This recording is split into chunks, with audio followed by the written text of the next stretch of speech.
piece of evidence I wanted to highlight was the personal account of Peter Rimmer.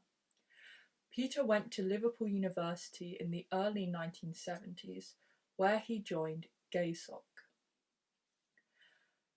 I like this because it's a personal account which shows what LGBTQ plus life was like in the 1970s and also the early Liverpool gay scene.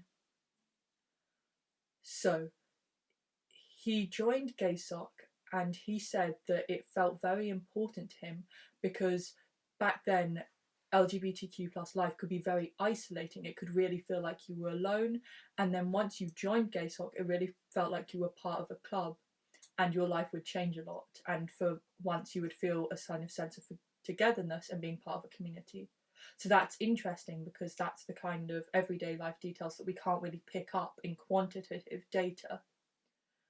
He was also saying that back then LGBTQ plus groups were more united, and then later on they became more split.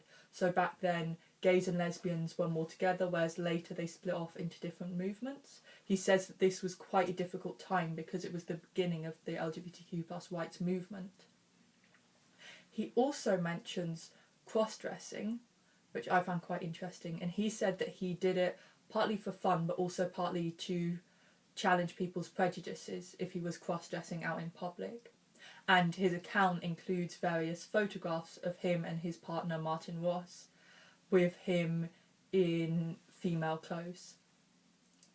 Another interesting fact that he mentioned was that GaySoc at the time, that was what it was called, had a house where they had multiple bedsits for people to live in.